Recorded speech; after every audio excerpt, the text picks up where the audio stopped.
Welcome back to the Family Matters Summit, everybody. We are delighted to have you here again today. I'm excited to share today's speaker with you. Her name is Kim Redman, and she is a master trainer, a speaker, a coach. She's a #1 international best-selling author. What I like most about her is that she's going to talk about family communication today.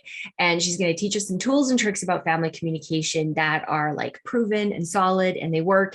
And let's face it, we all want to communicate better with our families, right? So she's the founder of a really cool company called Creatix Transformational Student Solutions. Creatrix Go Quantum. Creatrix Go Quantum. And it's all about, like, I love what your company does because you blend like the left and the right hemisphere of the brain, of the world, of like the soft skills and the practical, tactical skills of really being a whole person. So you've got some great stuff in your programs, and we're excited to have you here today. Thank you so much for having me, Andrea. It's fabulous for me to be able to say to people, okay, folks, how can we assist you in making this easier?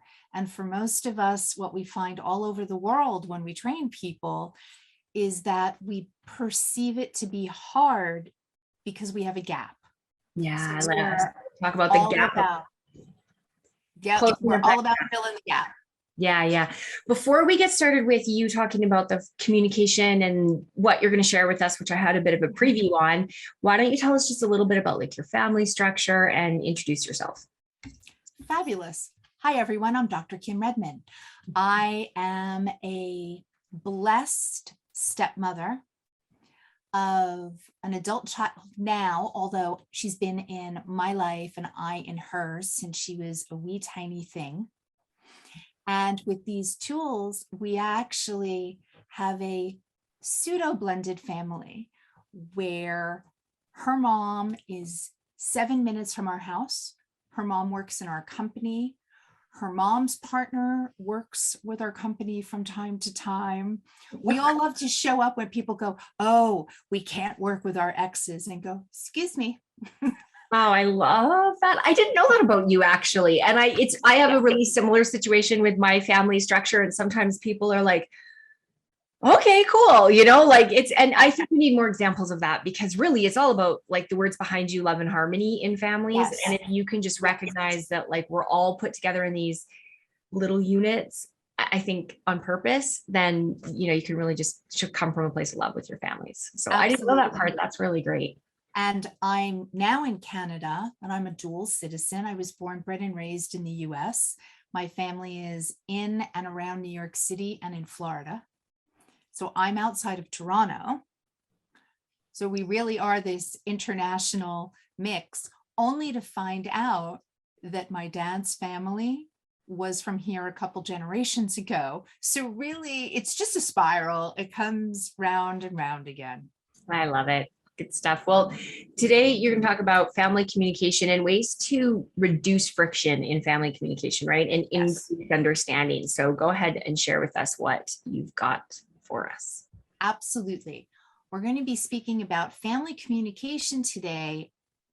However, more specifically, I really want to talk about how this can assist in taking us from our victim story into our hero's journey. Because for all of us, I think that's really it. It's how do we transfer it from one side of the equation to the other? Because right now we are in this raising of consciousness all over the planet. And that's exciting. Except the first thing that happens when we're raising consciousness is all the gaps come up. People start saying, what's going on? Why is this so much harder?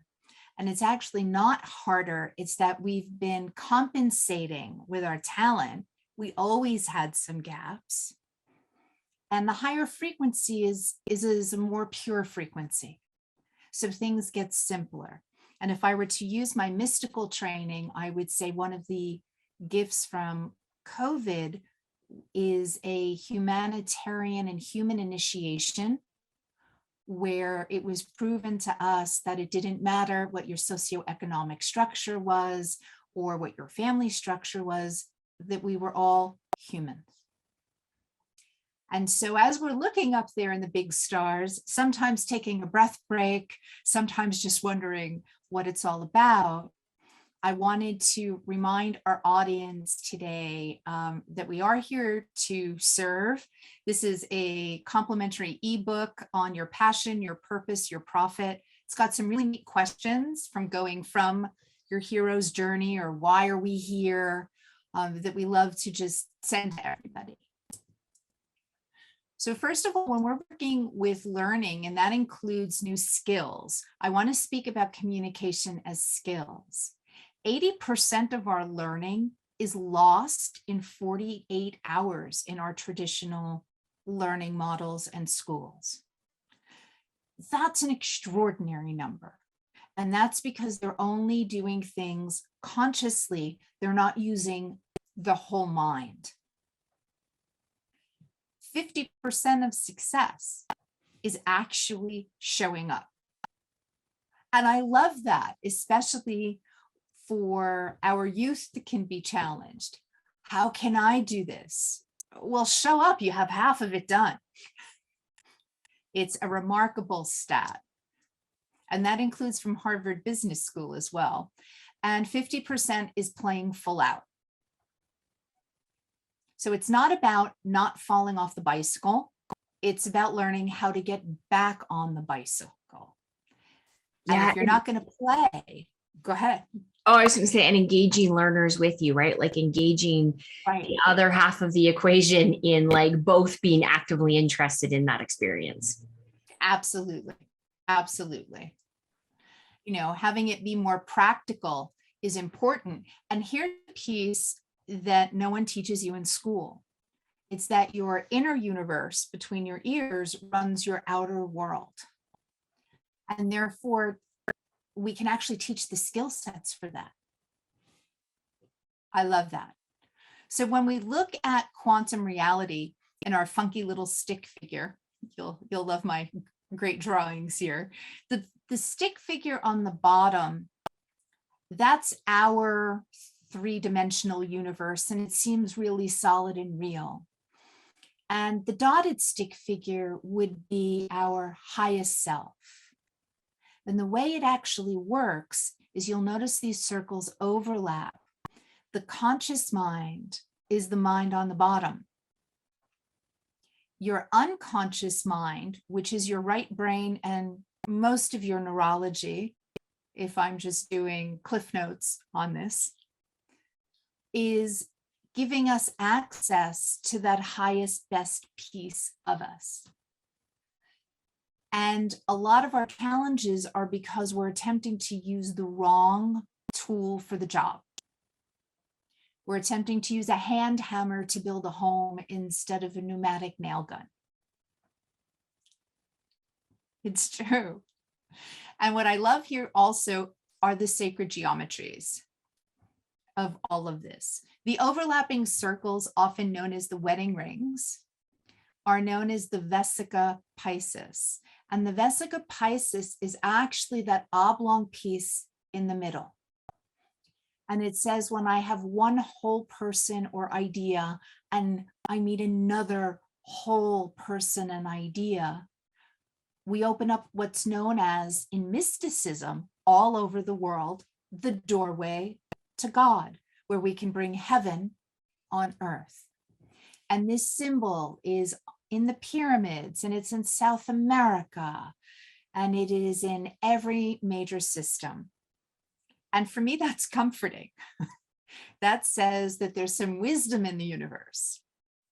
And when we apply this to learning, here's where the magic really happens.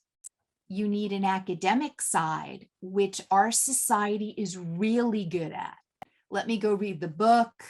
Let me go watch a YouTube video. And then there's the practical side. When we used to have mentorships, when in today's world we have coaches, how is someone going to literally team teach you through experience how to do what you're doing? And so the more we do, the bigger our cup, which means we can pull in more from above, which means we can do more, which gives us a bigger cup so we can pull more in. And it goes back and forth this way. And as it is above, so it is below, so it is inside, so it is outside of us. And that's where wisdom comes from. And that means, let's see if we can get you some practical skills for the experience. When I just wanted to bring this forward to your audience, this is from the brain's perspective. All learning happens, and then we can change our behavior over practice. And that happens outside of our awareness, unconsciously. This is one of the big traps. If I need to know it before I could learn it, or if I need to be confident before I can go do it, because confidence has a ratio 2 to 3 times doing it will give you the start of confidence neurologically speaking. So that means, can we get a team around us to encourage us to just take that step, even when we're nervous and we feel like we're a red hot mess? Just go do it and go play with it. And that's really the approach we're going to suggest to everyone at the conference. Just play with what we're going to show you. That's such you good have advice. Oh, I was just gonna say that's such good advice, which is to just say, hey, like try it on, see if it works, try it. If it works for you, great. You know, you're not like, yeah, it's such good. Play with it. I like that. Play. We have too much work in our lives. We need to encourage some love and harmony. Just play. So in our brain, we have something called reticular activation system. And it's really our consciousness sentinel. And it learns from big emotions and by doing. I find that really interesting, that it learns by doing. So your prior life experience has given you some filters. And then we take those filters for the rest of our life, even if we're no longer in that situation. And therefore we can change it. We now know how. 50 years ago, not so much. Now we can give you the book of you. So when we are speaking about communication, I wanted to, first of all, separate out being verbal from communicating. Communication in your brain is still hardwired from evolution. So that means your brain is going to look at body language first. 55% of whatever you're speaking, whenever you're speaking it. 38% is the tone of voice. 7% are the words. And since that's the order, if the words don't match the body language, so let's say there's an eye roll, and we're going, yeah, yeah, yeah. No one's going to believe the yeah, yeah, yeah. You know, I'm open to hearing you. No, you're not. So there is nothing that you can say that outweighs the body language and the tone. And we've all met somebody, you know, they said the right things, they had the right look, and yet we didn't trust them more than we could pick them up and throw them. And it might not have had anything to do with them being, as a human being, untrustworthy.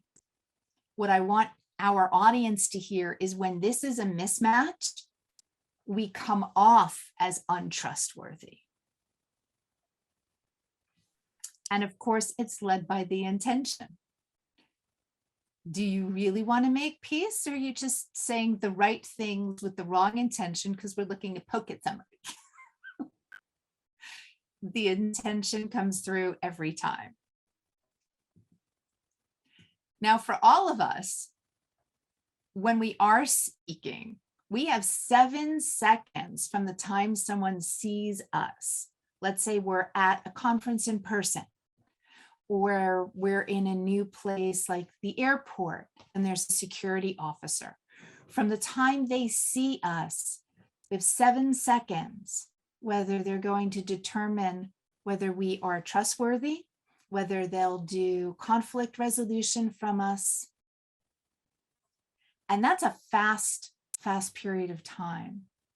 So on the planet, 40% of adults prefer a visual system. And you speak it. You'll say, oh, I see your point, versus the kinesthetic, hands-on, touchy, oh, you know what? I need to wrap my hands around that and integrate it for a little bit. I'm processing. It's a very kinesthetic term. Auditory, I hear you.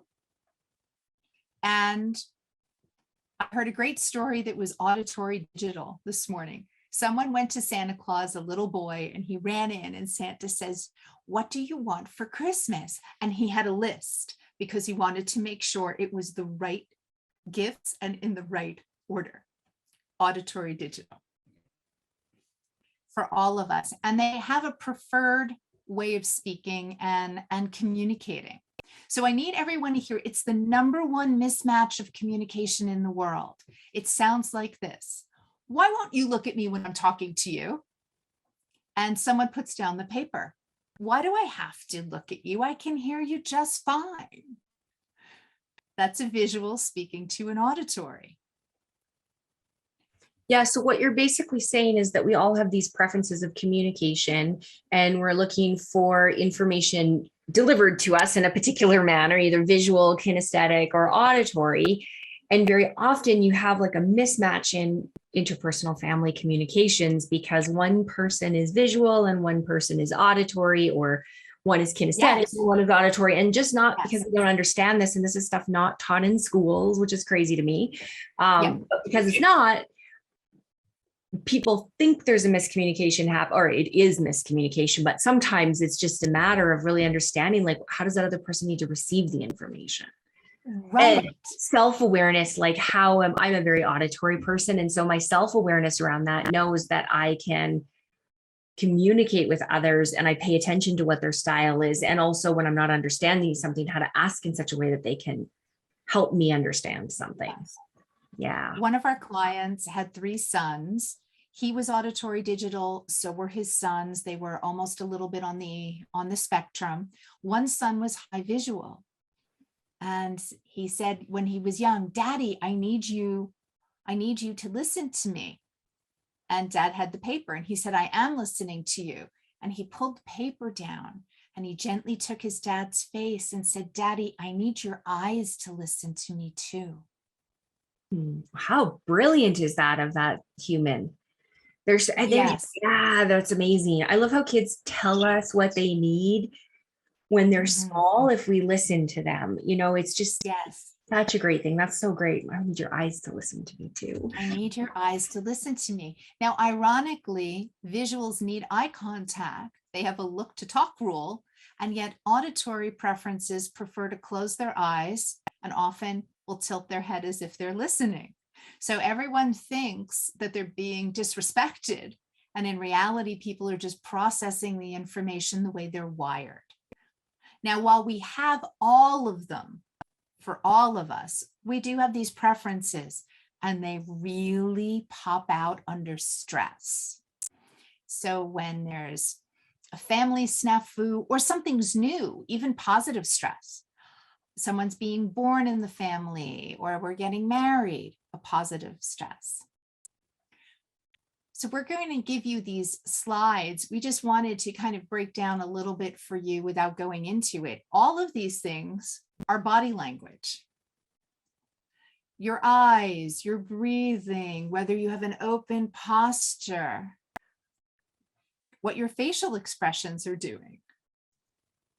A lot of people will say this, yes or no. Which one do you believe? I like to ask, would you like me to follow your body language or your words? You need to tell me which one to listen to. What's great about this too is that it's something that you can, once you understand it, like just this presentation is enough to understand that you can teach it to kids, and you can just show them like, hey, when your body language and your words match, you're going to get a better result. And then that's a tool they can use at school, they can use it with friends, and of course in the home as well. Absolutely. Absolutely. And when we begin to look at communication as this skill set, then it is the speaker's job to keep giving the message in different ways until they know the message is received.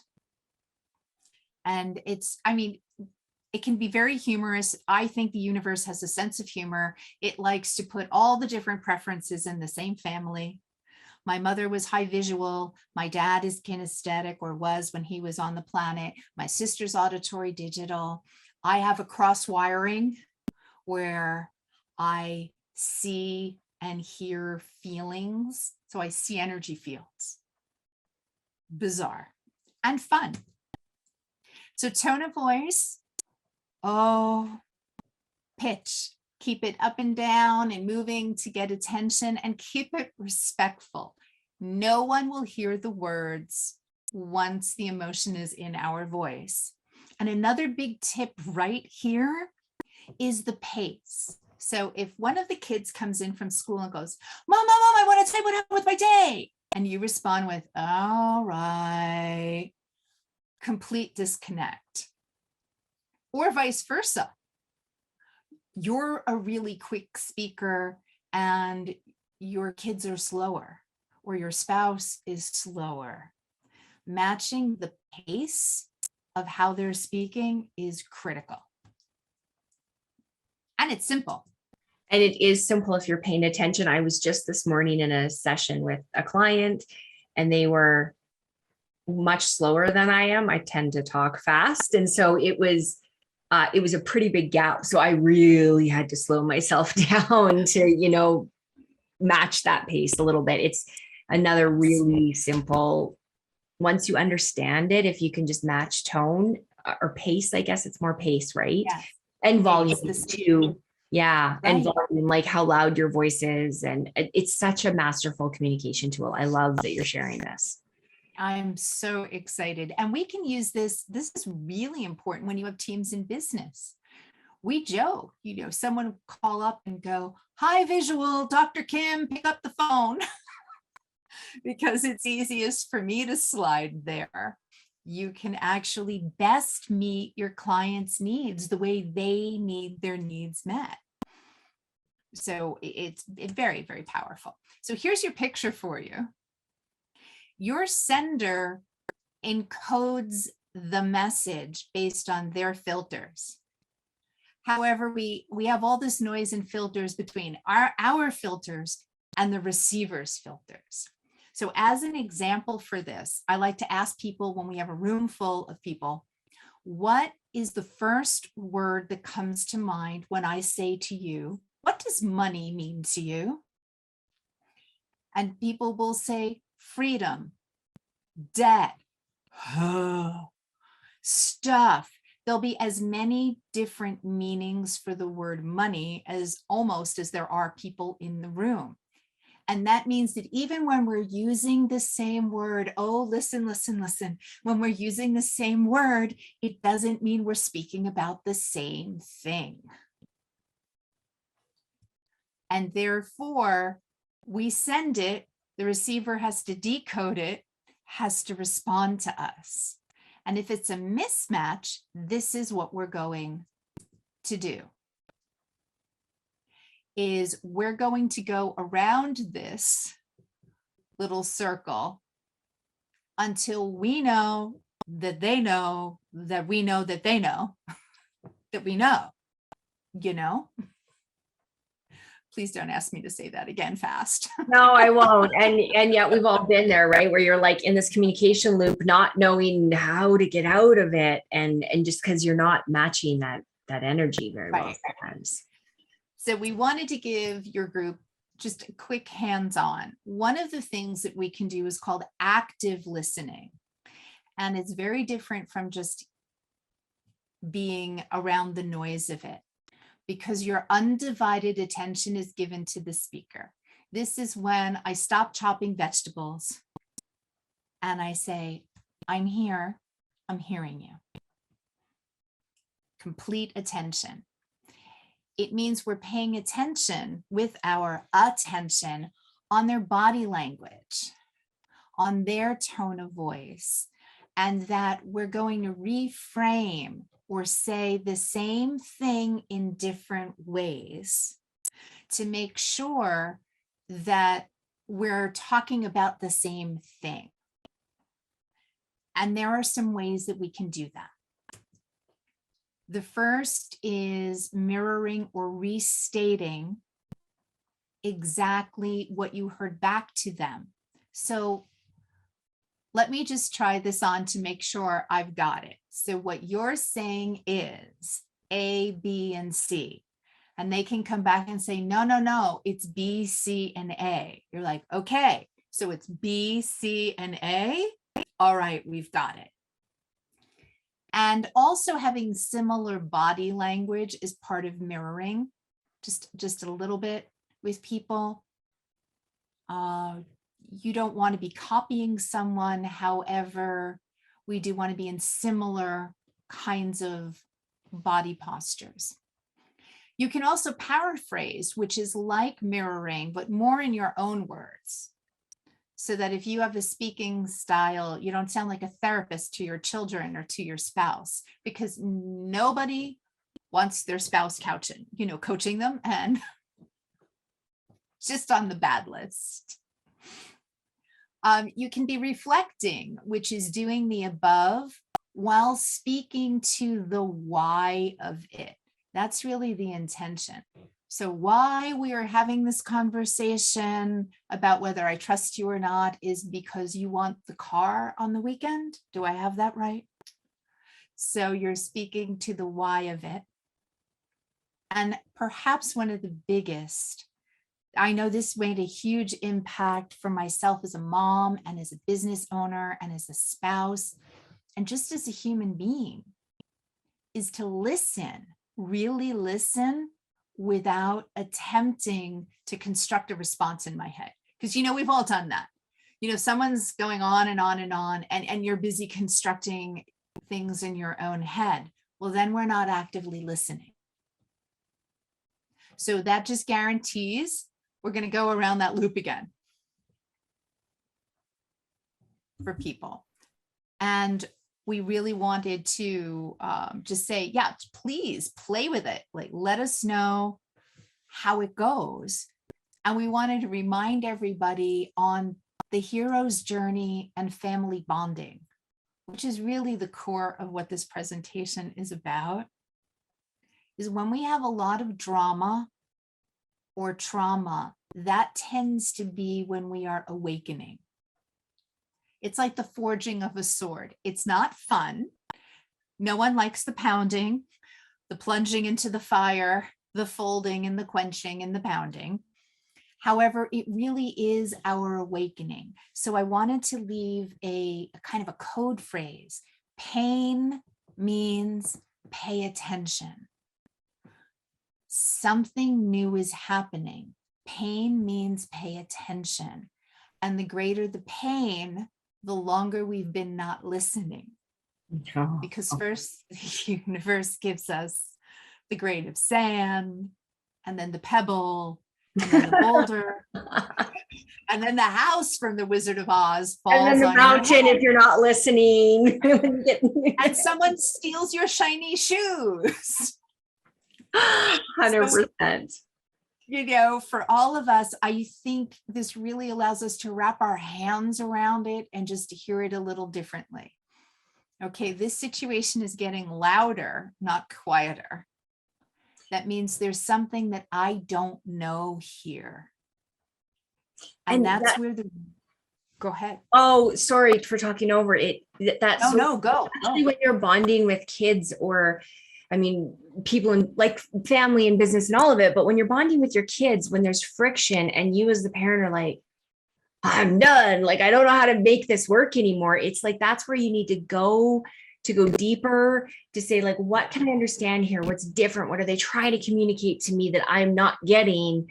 because if you can build that with your kids where they feel understood, it's amazing how fast that trust gets built on the other side. And every tool you shared here are the tools to help do that. If you can just see, okay, I'm frustrated, I maybe want to scream right now, and I'm just going to see this as an opportunity to like go a little deeper and find where there's some healing. I love what you said, like pain means pay attention. Like pay attention, that's where there's opportunity to bond. There is. And you know what? Timeouts are great. They're great for our kids. They're great for us. Mommy timeouts 100% of the time, I think. Absolutely. Yeah. Therefore, the gifts are always preceded by the this stinks phase. And if you are able to watch that, and sometimes, I'm just going to go tangential for a moment. Sometimes it's because we are not full enough. We're attempting to drive the car without putting gas in the car. And that might be part of the messaging too. We are asking too much of ourselves or of those around us without that filling up place for that. And I know we're keeping it brief, so not in this particular chat, but maybe in another chat. You can talk about the filling up. Mentors, coaches, they're required. It's the interdependence. And even if you're not formally hiring one, you're going to someone that has already walked that journey. They've been in those shoes. They can tell you that you will fall back in love again with everyone in your home, including yourself. And one of the things that I'm so excited about for this conference is that's what you have all come up with here, all of these resources for the family. And I just want to tell your audience, I have that kit in my house. I know how good it is. And it's a great way when we can't access a human coach to be able to go, here's some processes, here's some really neat things I can do. So we like to say that vicious independence, I can do it alone. I should be able to figure it out. We call that poverty in our field.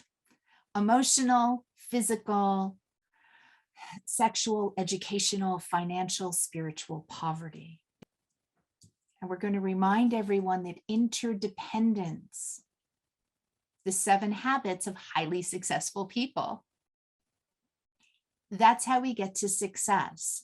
And if I make the sacred geometry of interdependence, I have 6 of those Vesica Pisces circles overlapping.